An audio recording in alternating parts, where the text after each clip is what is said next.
خواجہ نے غریبوں کی قسمت کو سجا ڈالا، خواجہ نے غریبوں کی قسمت کو سجا ڈالا، نانا کا مدینہ بھی اجمیر بنا ڈالا۔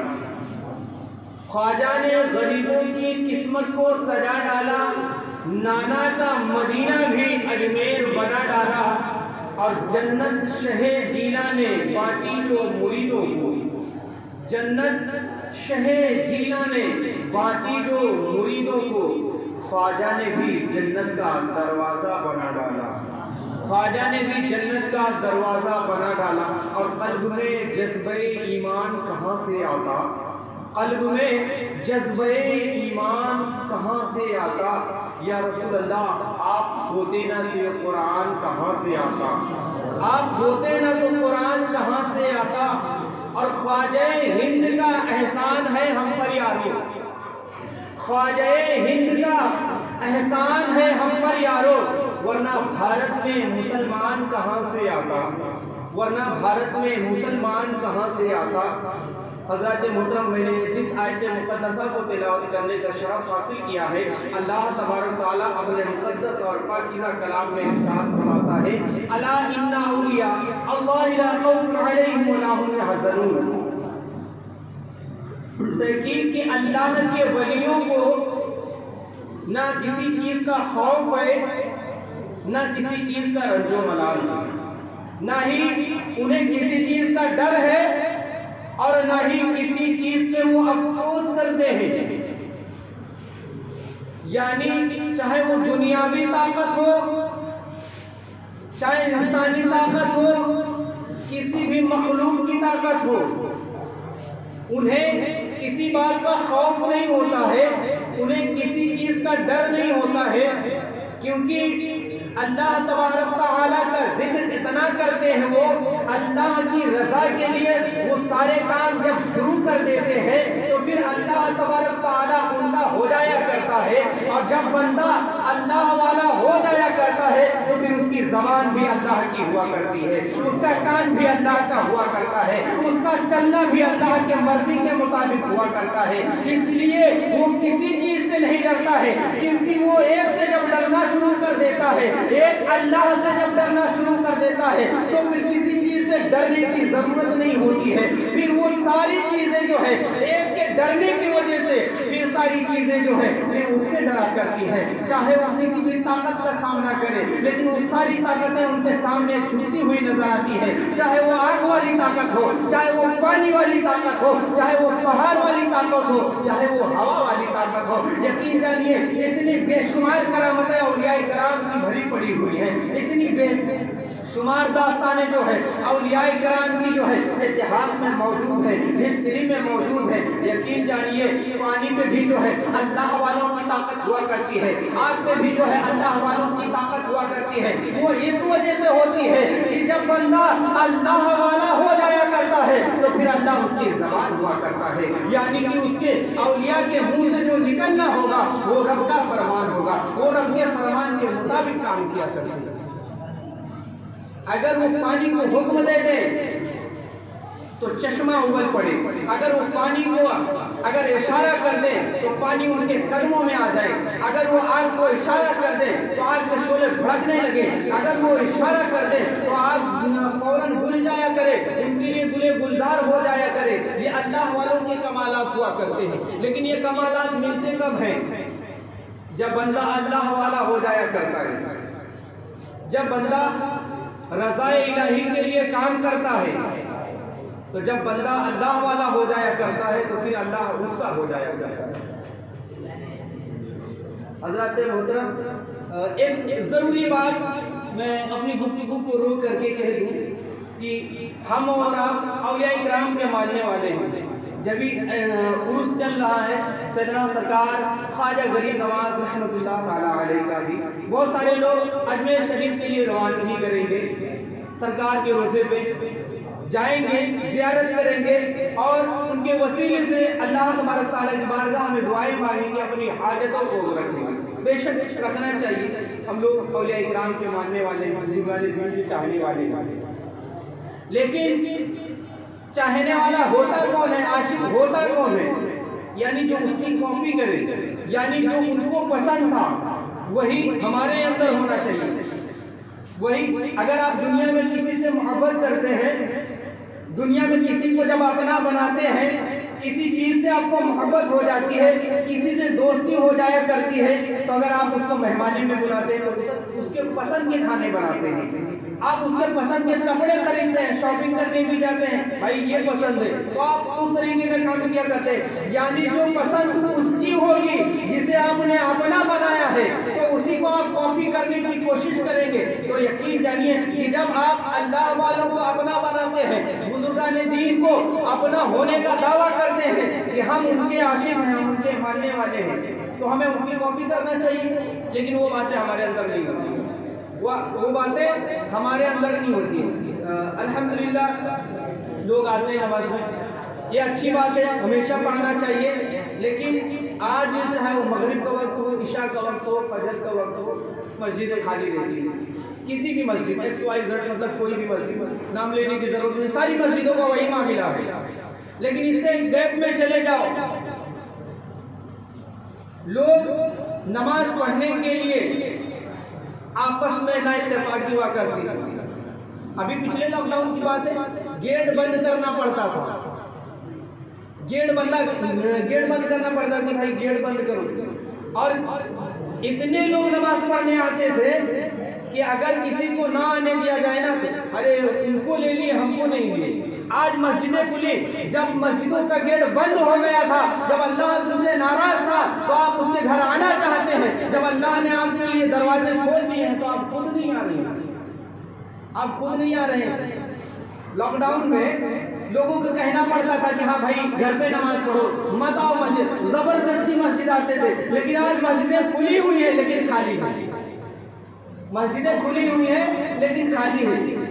یقین جانیے آپ جس کو آئیڈیل بناتے ہو، جس کو مانتے ہو، اس کی سیرت پہ عمل کرو. جیسے سرکار غریب نواز رحمہ اللہ کریم اتنے پائے کے بزرگ ہیں کہ سرکار اعلیٰ حضرت ان کے بارے میں فرماتے ہیں کہ جو مستجاب دعوات جگہیں ہیں جہاں سے دعائیں قبول کرتا ہے اللہ تبارک تعالیٰ، ان تمام مقدس جگہوں میں ہندوستان میں ایک ایسی جگہ ہے جو سرکار غریب نواز کا در ہے کہ جب بندہ جاتا ہے سرکار غریب نواز کے چوکھٹ پر، اور چوکھٹ پر جانے کے بعد میں جو ہے سرکار غریب نواز کو وسیلہ بناتا ہے اور رب سے جب منتیں کرتا ہے تو اللہ تبارک تعالیٰ وہاں سے دعائیں قبول کرتا ہے، اللہ تبارک تعالیٰ وہاں سے دعائیں قبول کرتا ہے. لیکن سرکار غریب نواز کی زندگی کو اٹھائیے، کیا سرکار غریب نواز کی ہسٹری رہی؟ سرکار غریب نواز مسجدوں کے لیے کوشاں رہتے تھے، نمازیں کبھی چھوٹتی نہیں تھی. ایک مرتبہ جب آپ سفر کر رہے تھے، دوران سفر میں ہی ایک مسجد کا تعمیری کام چل رہا تھا. اگر آج اعلان بھی کر دیا جائے کہ ہاں بھائی مسجد میں یہ کام ہے تو بہت سارے لوگ سوچتے ہیں میرے جیب میں اتنا ہے، کروں کہ نہیں کروں، اور میرے پاس اتنا ہے.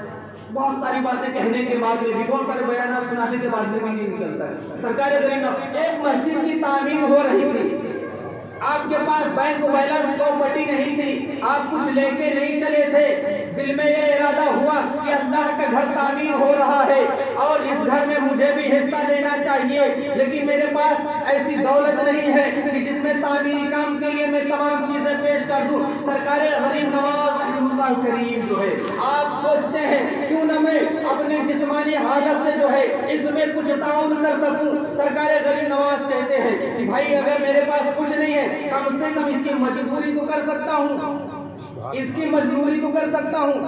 جب میں اس میں مزدوری کر دوں گا، ایک دن کا کام کر دوں گا، تو اس میں کیا ہوگا کہ مسجد کا وہ پیسہ بچ جائے گا جسے مزدور لایا جاتا ہے، تو میرا بھی تعاون اس میں شامل ہو جائے گا.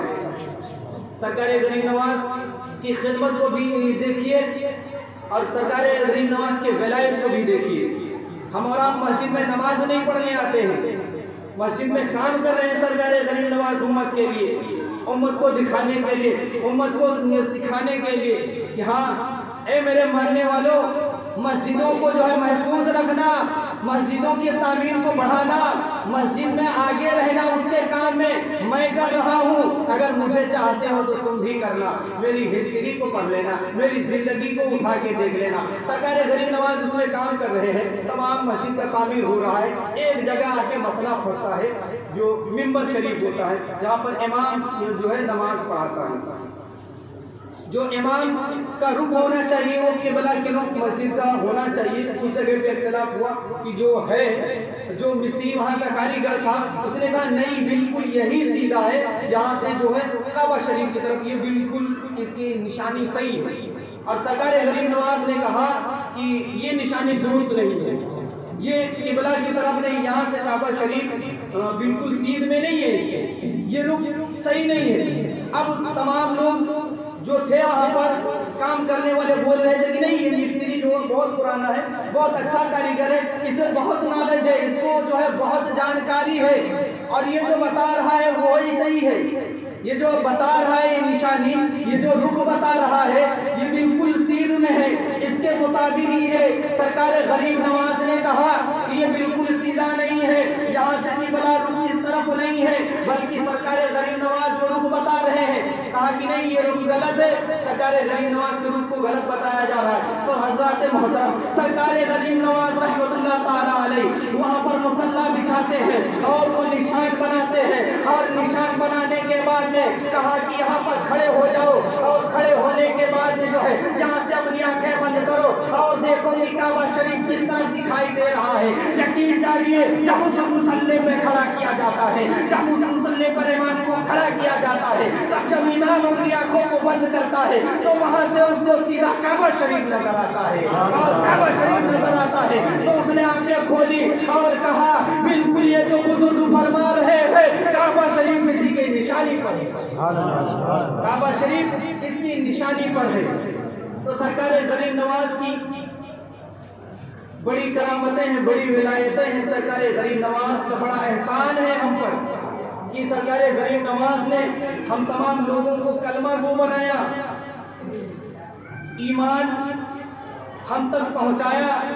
سرکار غریب نواز نے جو ایمان ہم تک پہنچایا ہے, جو ہمیں بڑی محنت و مشقت جس کے لیے نہیں کرنی پڑی, جس کے لیے سرکار غریب نواز نے بڑی محنتیں مشقتیں کی, کس ملک سے یہاں تک آئے سنجر چھوڑ کر کے ہندوستان آنے میں انہیں کیا مصیبتوں کا سامنا نہیں کرنا پڑا ہوگا, کیا تکلیفوں کا سامنا نہیں کرنا پڑا ہوگا. آج یقین جانیے آپ اتنے کروڑ مسلمان ہیں, اتنے کروڑ مسلمان ہیں, یعنی کچھ نہیں تو 22-25% 35% مسلمان ہندوستان کے اندر ہیں. اتنی آبادی ہے, اتنے کروڑوں میں آبادی ہے. اس وقت میں ہندوستان میں اتنے مسلمان نہیں تھے.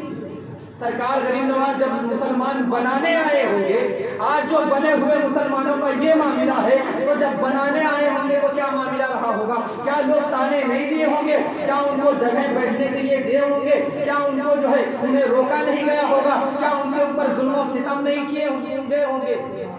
آج ان کے ماننے والوں کا یہ معاملہ ہے. تو جب سرکار غریب نواز نے اسلام کو پھیلایا ہے, جب ایمان ہم تک پہنچایا ہے, تو اس وقت کیا اس کا مقابلہ نہیں کیا گیا ہوگا؟ لیکن ہمارا جو معیار بدل گیا ہے, ہم نے جو اپنے کردار کو جو ہے تاج پہ رکھ دیا ہے, ہم نے کردار کو جو ہے اپنے مار دیا ہے. آج ہم ہی اور آپ مل کر کے ایک مسلمان کے اندر ایسا کردار آ چکا ہے کہ دوسرا آدمی مسلمان کو پسند نہیں کرتا ہے. کیوں نہیں پسند کرتا ہے؟ کیوں ہم نے جو ہے اپنے کریکٹر کو لیس کر دیا ہے, ہم نے جو ہے اپنے کریکٹر کو خراب کر دیا ہے. آج ہماری بدنامی چاروں طرف ہو رہی ہے. یقین جانیے لوگوں کو جو ہے کسی کو جو ہے کلمہ پڑھنے کے لیے مجبور نہیں کیا گیا ہے کہ آپ کلمہ پڑھو, اسلام میں داخل ہو جاؤ. اگر کلمہ نہیں پڑھو گے تو تمہارے جو ہے گردن میں خنجر رکھ دیا جائے گا, تمہارے گردن میں تلوار رکھ دی جائے گی. بلکہ لوگوں نے جو ہے اسلام کے کیریکٹر کو دیکھا ہے, لوگوں نے اسلام کے کردار کو دیکھا ہے, اور اسلام کی سچائی کو دیکھ کے, اسلام کی حقانیت کو دیکھ کر کے لوگ کلمہ پڑھ لیا کرتے تھے. یہ مسلمان ہے. جب ایک مسلمان کا, ایک اسلام کے ماننے والے کا یہ معاملہ ہے, تو اس کو جو ہے جو عمل پیدا ہے, جو اسلام ہے, وہ کتنا سچا اور پکا مذہب ہے. لیکن ہمارا معاملہ یہ ہے کہ آج اگر ہمیں ایک بالٹی پانی کی بھی ضرورت پڑ جائے تو ہم دوسرے کو مدد کرنے کے لیے تیار نہیں ہوتے, بلکہ کسی کا ڈرم رکھا ہوا ہے تو اس میں سے ایک بالٹی پانی نکال کے لے کے آ جائیں گے بغیر پوچھے. ہم نے اپنے کردار کو اتنا گندا کر دیا ہے کہ لوگ ہمیں کسی مشورے میں نہیں بلاتے.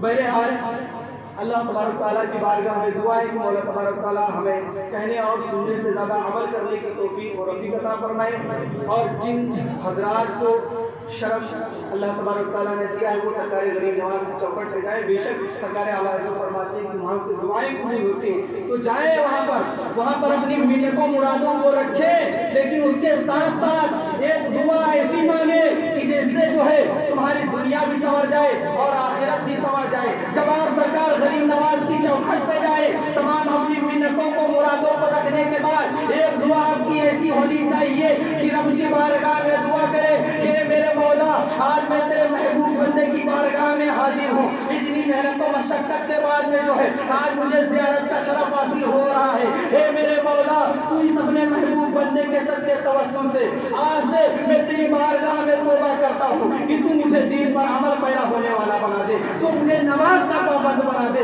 تاکہ میں جو ہے مسلمانی حیثیت میں رہوں، مسلمانی لباس میں رہوں، جو اسلام والے تمام کردار پہ قائم رہے۔ یہ دعا مانگے آپ، یہ نہ مانگے کہ غریب نواز آپ کی چوکھٹ میں آئے مجھے گھر عطا کر دیجیے، پراپرٹی عطا کر دیجیے، دوسرا کھیت لگوا دے، دوسرا فلیٹ بنا دے، ایک اور روم خرید لے۔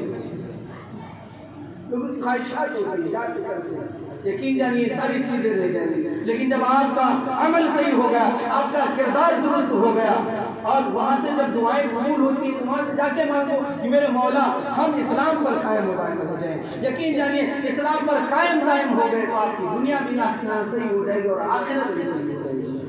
الا ان اولیاء اللہ لا خوف علیہم ولا هم يحزنون۔